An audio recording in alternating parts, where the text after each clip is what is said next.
Hello everyone, welcome back to my YouTube channel learn education. तो हमने अपनी पिछली वीडियो में compound interest and simple interest पे जो है पिछले 8 सम किए थे। अब इसमें हम 9 सम करेंगे। 9 सम क्या है? The compound interest for a certain some 5% for first year is 25। The simple interest for the same money at the rate 5% for 2 years will be. अब इसमें क्या क्या है? जो कंपाउंड इंटरेस्ट पे जो अमाउंट है वो 25 रुपए है 5% पे। कितने? फर्स्ट ईयर में जो है अमाउंट जो है 25 रुपए है, तो उसका प्रिंसिपल क्या होगा? अब हमें इसमें प्रिंसिपल ढूंढना है किससे? कंपाउंड इंटरेस्ट पे। और वही सेम अमाउंट, जो सेम अमाउंट है उसका प्रिंसिपल क्या होगा? 5% पे 4 सालों में। तो सबसे पहले हम क्या करेंगे? कंपाउंड इंटरेस्ट कैलकुलेट करेंगे। कंपाउंड इंटरेस्ट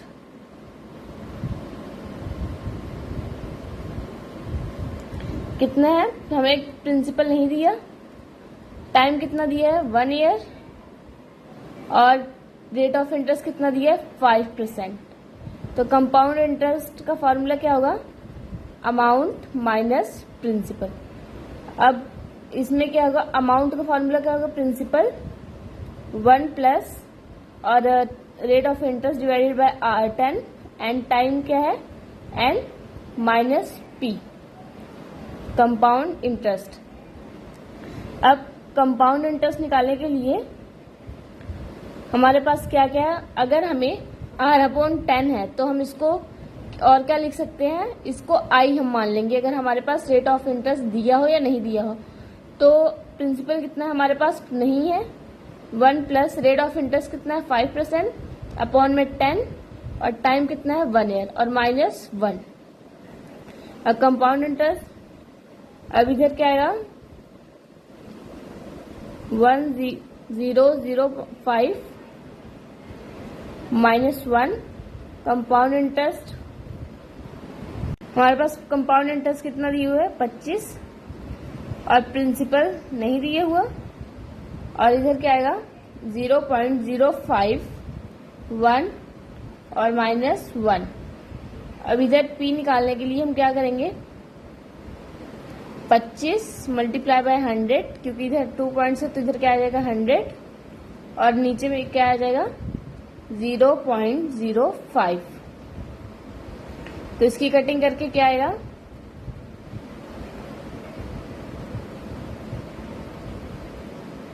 500 जो हमारा क्या आ जाएगा? प्रिंसिपल। तो हमारा क्या? कंपाउंड इंटरेस्ट पे प्रिंसिपल ये आ गया। अब हम क्या करेंगे? Simple interest. सिंपल इंटरेस्ट पे हमें क्या क्या गिवन है? सिंपल इंटरेस्ट पे रेट ऑफ इंटरेस्ट कितना है? 5%।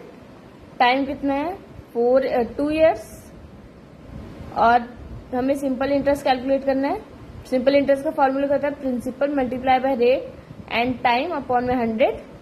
सिंपल इंटरेस्ट नहीं दिया हुआ, हमें प्रिंसिपल कितना आ गया हमारे पास? 500। Rate of interest 5%, time 2 years upon में 100। तो सिंपल इंटरेस्ट क्या आएगा हमारा? तो सिंपल इंटरेस्ट आ गया 50। इसमें फिर से हम देखते हैं क्या किया।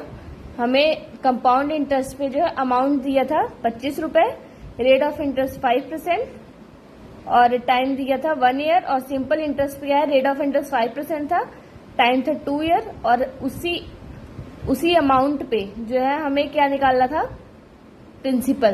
तो पहले हमने कंपाउंड इंटरेस्ट का फॉर्मूला लगा के कंपाउंड इंटरेस्ट का प्रिंसिपल निकाला 500 और सिंपल इंटरेस्ट का जो है अमाउंट हमें 25 ही दिया हुआ था, तो हमने सिंपल इंटरेस्ट क्या निकाल लिया?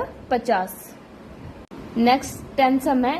Eight what percentage rate compound interest will a sum of money become 60 times in 4 years if interest is being calculated compound annually. इसमें क्या कहा है? जो प्रिंसिपल है वो अपने आप का अमाउंट उसको 4 साल बाद कितना मिलेगा?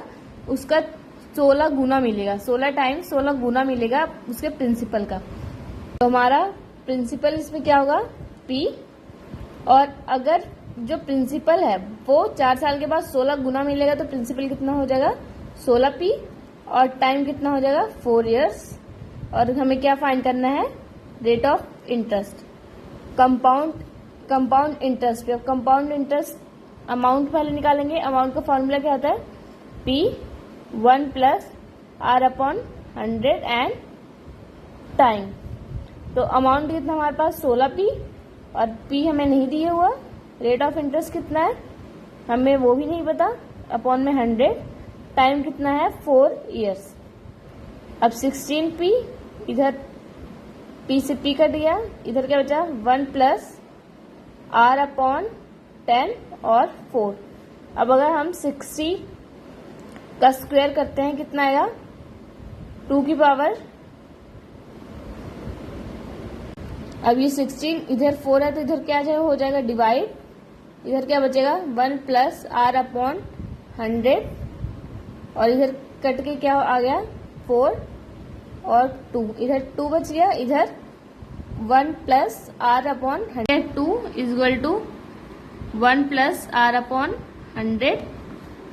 अब जो R इधर है और अपॉन में 100, 1 माइनस 2 कितना आया 1 R अपॉन 100।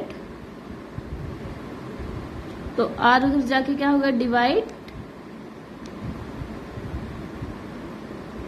तो R कितना आ गया 100 आंसर। तो इस सब में हमने क्या क्या किया था फिर से बताती हूँ। प्रिंसिपल हमें नहीं पता था, क्या कहा गया क्वेश्चन में प्रिंसिपल अपने आप का जब अमाउंट 4 साल बाद मिलेगा तो अमाउंट क्या हो जाएगा 16P। जब प्रिंसिपल P है तो 16 टाइम्स डबल हो जाएगा, मतलब कि 16P जो अमाउंट हो जाएगा। हमने फिर क्या किया अमाउंट का फॉर्मूला लगाया 16 और इधर P कटे हुए 16, इधर क्या बचा 16। अब इधर 4 है तो इधर आके क्या होगा डिवाइड, कटिंग करके क्या है 2 और रेट ऑफ इंटरेस्ट क्या है हमारा 100। थर्ड सम है if the simple interest on a sum of money at 12% per annum for 2 years is ₹3,600 रुपए, the compound interest on the same sum for 2 years at the same rate is. इस सब में क्या कहा गया है कि इफ द सिंपल इंटरेस्ट, हमें सिंपल इंटरेस्ट दिए हुए है 3,600 रुपए, रेट ऑफ इंटरेस्ट कितना है 12% और 2 years पे, पर हमें इसमें क्या निकालना है प्रिंसिपल। सिंपल इंटरेस्ट हमें पता है कितना होगा, पर हमें ये नहीं पता कि उस जो सिंपल इंटरेस्ट का जो प्रिंसिपल है वो क्या है। तो हम इसमें क्या फाइंड करेंगे principal. The compound interest on the same sum for 2 years at the same rate is. अब जो कंपाउंड इंटरेस्ट पे सेम सम मतलब सेम प्रिंसिपल, जो इसका प्रिंसिपल आएगा वो इसका क्या होगा सम होगा, उस पे 2 years पे same rate, rate of interest भी इसमें क्या होगा सेम, तो उसका अमाउंट कितना होगा 2 सालों बाद। प्रिंसिपल जब इसमें जो प्रिंसिपल आएगा सेम प्रिंसिपल इसमें पुट करके जो अमाउंट है 2 साल बाद वो क्या होगा कंपाउंड इंटरेस्ट पे। तो हमें ये सबसे पहले हम क्या करेंगे सिंपल इंटरेस्ट कैलकुलेट इसमें करेंगे। सिंपल इंटरेस्ट का formula P multiply R multiply by T upon में 100। अब हमें सिंपल इंटरेस्ट कितना दिए हुए 3,600 और प्रिंसिपल हमें नहीं पता, रेट ऑफ इंटरेस्ट 12%, टाइम कितना है 2 years अपॉन में 100। तो प्रिंसिपल क्या आएगा हमारा, प्रिंसिपल आएगा 15,000 जो हमारा प्रिंसिपल आएगा इसकी कटिंग करके। अब आगे ये हमें प्रिंसिपल आ गया। अब हम क्या निकालेंगे, सेकंड हमें पूछा गया कंपाउंड इंटरेस्ट। सेम प्रिंसिपल पे सेम रेट ऑफ इंटरेस्ट पे और टाइम भी क्या है उसका सेम है, तो 2 साल बाद उसका अमाउंट क्या होगा। अब अमाउंट का फॉर्मूला क्या होगा principal 1 plus R upon 100 time -1। अब प्रिंसिपल कितना है हमारे पास 15,000 और 1 प्लस रेट ऑफ इंटरेस्ट कितना है 12% और टाइम कितना है 2 years। तो आगे क्या आएगा 15,000 1 प्लस 1200, इसको हम कटिंग कर देंगे 50 और -2 अपॉन में 100। अब इधर 15,000 है, इधर 1 प्लस 3/25 टाइम 2 माइनस 1। अब इधर क्या आ जाएगा 15,000 25 प्लस 3/25 एंड 2 माइनस 1 अपॉन में 28 2 माइनस 1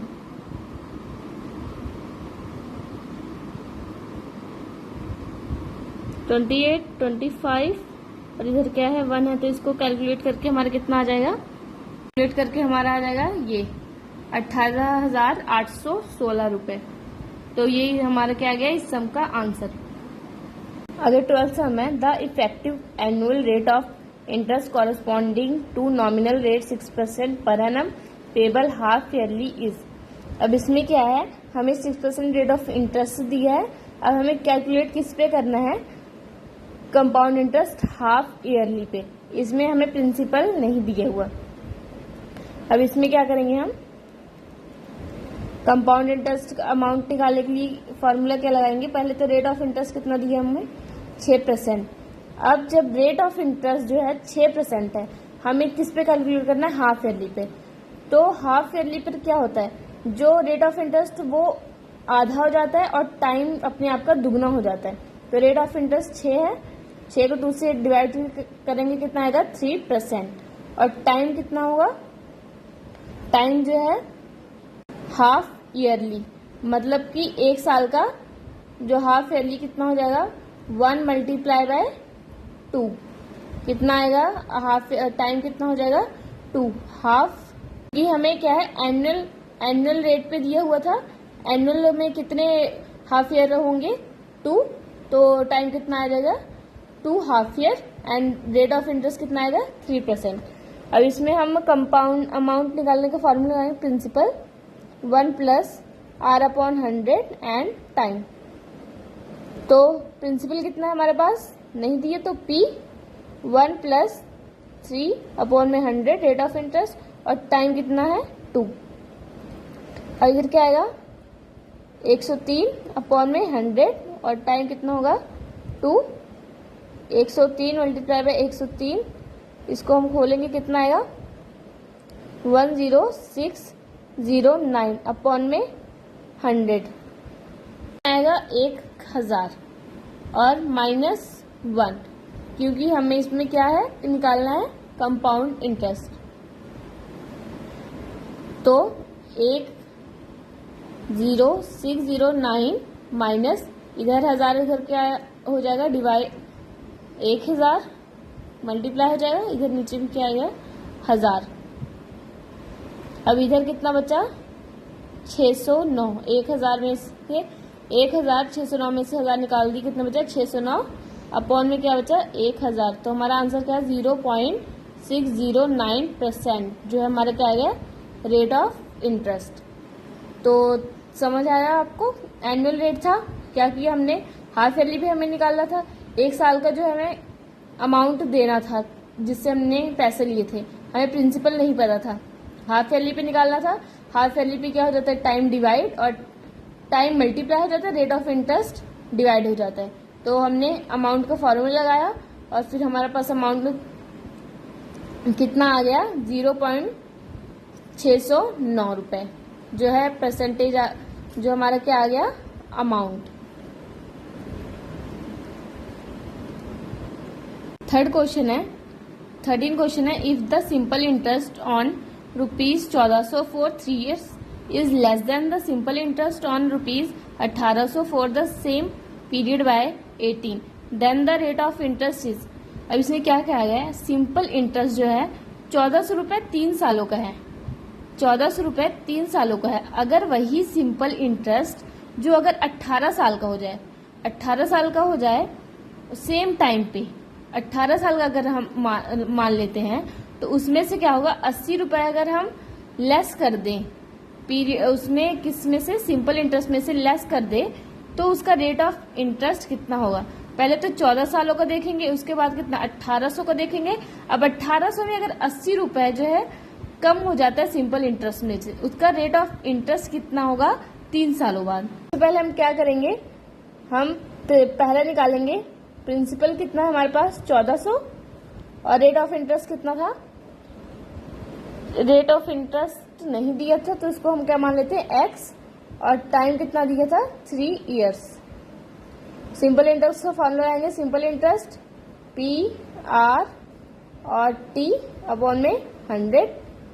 अब इधर क्या आएगा, प्रिंसिपल हमारे पास कितना है 1400, रेट ऑफ इंटरेस्ट कितना है नहीं है तो इसको क्या मानेंगे x, और टाइम कितना है 3 इयर्स अपॉन में 100। तो हमारे पास यहाँ पे क्या आएगा सिंपल इंटरेस्ट में, ये फर्स्ट केस है, इसमें क्या आएगा हमारा 42x।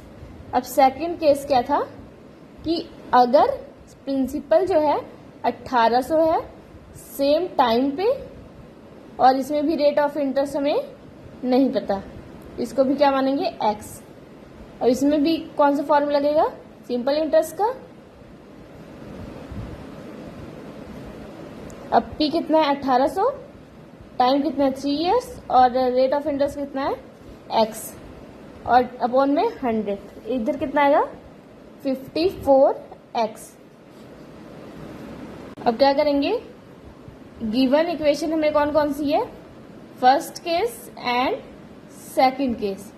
अब फर्स्ट केस का क्या आया था हमारा 42x minus 54x is equal to 80।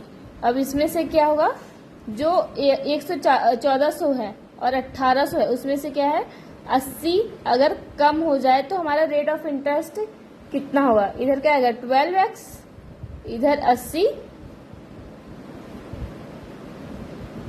क्या आ जाएगा हमारी x की वैल्यू 6.67% जो हमारी x की वैल्यू आ जाएगी, और रेट ऑफ इंटरेस्ट भी क्या आ जाएगा ये 6.67%, क्योंकि हमने रेट ऑफ इंटरेस्ट को क्या माना था x माना था। तो इसमें दो केस थे, एक तो अगर हम 1400 रुपए, रेट ऑफ इंटरेस्ट कितना हमें नहीं पता है, टाइम कितना है हमारे पास 3 इयर्स। अगर हम सेकंड केस है, अगर हमारा जो प्रिंसिपल है वो 1800 है, टाइम 3 इयर्स है, रेट ऑफ इंटरेस्ट हमें नहीं पता, अगर उसमें से 80 जो है 80 उसमें से कम कर दे प्रिंसिपल में से, तो हमारा रेट ऑफ इंटरेस्ट 3 सालों के बाद क्या होगा, तो ये हमारा क्या होगा 3 सालों के बाद रेट ऑफ इंटरेस्ट हमारा 6.67% होगा। तो हमने ये कुछ कंपाउंड इंटरेस्ट के सम सॉल्व किए, आगे भी हम कंपाउंड इंटरेस्ट के अलग अलग तरीके से सम सॉल्व करेंगे कि कंपाउंड इंटरेस्ट से कैसे हम डेप्रिसिएशन वगैरह निकाल सकते हैं वो किसी मशीनरी पर, ये सब हम आगे देखेंगे कंपाउंड इंटरेस्ट के और सम। आई होप आपको समझ आया हो ये सम्स। Thank you.